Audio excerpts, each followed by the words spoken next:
September 8 ലോക physiotherapy ദിനം.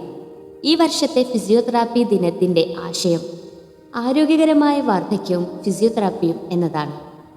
ജനനം മുതൽ മരണം വരെയുള്ള ജീവിതമെന്ന ഈ ഒരു വലിയ പാതയിലൂടെ ഒരുപാട് ദൂരം ഓടിത്തീർത്ത് നമ്മളെല്ലാവരും കടന്നു ചെല്ലുന്ന ഒരു ഇടമുണ്ട്. അതെ, വാർദ്ധക്യം എന്ന് പേരിട്ടിരിക്കുന്ന ഈ മനോഹരമായ ഇടം ആടിയുലയാതെ ദൃഢമായി സുരക്ഷിതമായി സന്തോഷത്തോടെ ആസ്വദിക്കാനുള്ളതാണ്. ആ ആസ്വാദനത്തിന് മാറ്റുകൂട്ടുവാൻ ഒരു രഹസ്യമുണ്ട്: നല്ല ആരോഗ്യം. വ്യക്തമായ ചിട്ടയായ ശാരീരിക ക്ഷമത, ഉന്മേഷപൂരിതമായ മാനസികാരോഗ്യം, ഇവയെല്ലാം തന്നെ ആരോഗ്യകരമായ ജീവിതത്തിനുള്ള സംഭാവനകളാണ്. പലപ്പോഴും വാർദ്ധക്യം എന്ന വാക്കിന് മുന്നിൽ പകച്ചു നിൽക്കുകയാണ് എല്ലാവരും, അല്ലേ? വാർദ്ധക്യം പലർക്കും ഒരു പേടി സ്വപ്നമായി മാറുന്നതിന് പലതരം കാരണങ്ങളുണ്ട്. പ്രധാനമായും ഈ സമയത്തുണ്ടാവുന്ന ശാരീരിക മാനസിക വ്യത്യാസങ്ങളാണ്. പ്രായമാകുമ്പോൾ സ്വാഭാവികമായും സംഭവിക്കുന്ന മാറ്റങ്ങളാണ് ശരീരത്തിലെ പേശികൾക്ക് ബലക്ഷയം സംഭവിക്കുക, മാനസികാരോഗ്യം താളം തെറ്റുക, ശാരീരിക ഘടനയിൽ രൂപമാറ്റങ്ങൾ വരിക, വീഴ്ചകൾ കൂടുക, പലതരം ശാരീരിക വേദനകൾ വരിക. ഇവയെല്ലാം തന്നെ വാർദ്ധക്യത്തിലേക്ക് കടന്നു വരുന്ന മിക്കവരെയും അലട്ടുന്ന പ്രശ്നങ്ങളാണ്. ഇത് ക്രമേണ ഒരു സെഡൻഡറി ലൈഫ് സ്റ്റൈലിലേക്ക് നയിച്ച് അവരെ പൂർണ്ണ കിടപ്പുരോഗിയാക്കി മാറ്റി. ഇത്തരം ആശങ്കകൾക്ക് വിരാമമിടാൻ, പ്രായമായവരുടെ ജീവിതം അർത്ഥവത്താക്കാൻ, ശാരീരിക കഴിവുകളെല്ലാം മെച്ചപ്പെടുത്തി അവരുടെ ചലനാത്മകതയും പ്രവർത്തനശേഷിയും വർദ്ധിപ്പിച്ച് ദൈനംദിന ജീവിതത്തിൽ അവരെ സ്വതന്ത്രമായി മുന്നോട്ട് നയിക്കാൻ രൂപകൽപ്പന ചെയ്തിട്ടുള്ള ആരോഗ്യ മേഖലയിലെ സ്വതന്ത്രമായ ചികിത്സാ മേഖലയാണ് ജിറിയാട്രിക് ഫിസിയോതെറാപ്പി.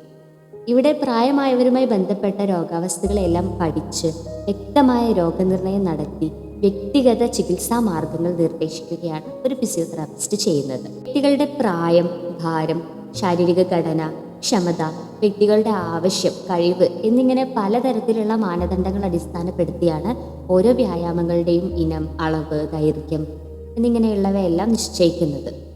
ഇത്തരം ശാരീരിക ബുദ്ധിമുട്ടുകളെല്ലാം തന്നെ നിയന്ത്രണ വിധേയമാക്കാൻ ഫിസിയോതെറാപ്പിസ്റ്റിൻ്റെ കീഴിൽ സ്വീകരിക്കാവുന്ന ചില വ്യായാമങ്ങൾ ഞാനൊന്ന് പരിചയപ്പെടുത്താം. ആദ്യം ചലന വ്യായാമങ്ങൾ, മൊബിലിറ്റി എക്സസൈസസ്. ഇത് പ്രായമായവരുടെ സന്ധികളുടെ ചലനം വർദ്ധിപ്പിക്കാനും സഹായിക്കുന്നു. ഇനി സ്ട്രെങ്ത് ട്രെയിനിങ് വ്യായാമങ്ങളുണ്ട്. അത് ശരീരത്തിലെ പേശികളുടെ അളവ് നിലനിർത്താനും പേശീബലം വർദ്ധിപ്പിക്കാനും അതിലൂടെ ഒരു ശാരീരിക ക്ഷമത ഉറപ്പുവരുത്താനും സഹായിക്കുന്നവയാണ്. ബാലൻസ്ഡ് വ്യായാമങ്ങൾ, അതായത് ബാലൻസ് എക്സസൈസസ്. ഇത് വ്യക്തികളുടെ വീഴ്ചകളെ തടയാനും ശാരീരിക നിയന്ത്രണം ഉറപ്പുവരുത്താനും സഹായകമാണ്. എയറോബിക് വ്യായാമങ്ങൾ, അത് ഹൃദയാരോഗ്യത്തിനും ശ്വാസകോശ പ്രശ്നങ്ങൾക്കും പരിഹാരം നൽകുന്നതാണ്. ഇതിലൂടെ ശരീരത്തിൻ്റെ സഹിഷ്ണുത, ശാരീരിക ക്ഷമത എന്നിവ വർദ്ധിപ്പിക്കുന്നു.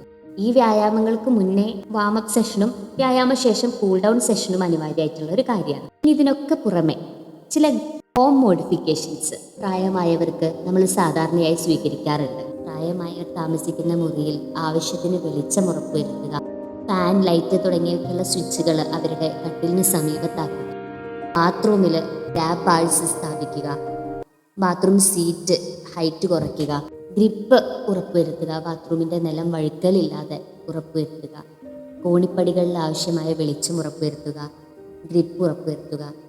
ഇനി ആവശ്യമെങ്കിൽ ഫിസിയോതെറാപ്പിസ്റ്റ് നിർദ്ദേശിക്കുന്ന വാക്കിംഗ് എയ്ഡ്സ്, ഉദാഹരണത്തിന് ക്രച്ചസ്, കെയിന്, വാക്കർ, വീൽ ചെയർ തുടങ്ങിയ ഉപകരണങ്ങൾ സജ്ജമാക്കുക. ഇതോടൊപ്പം തന്നെ കൃത്യമായ ഇടവേളകളിൽ ഹെൽത്ത് ചെക്കപ്പുകൾ നടത്തുക, ചിട്ടയായ ഭക്ഷണ ക്രമീകരണങ്ങളും ശരീരത്തിന് ആവശ്യമായ ജലാംശവും ഉറപ്പുവരുത്തുക.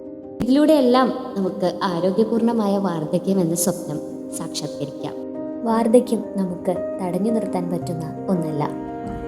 കാലാനുസൃതമായ വാർദ്ധക്യം എല്ലാവർക്കും സംഭവിക്കും.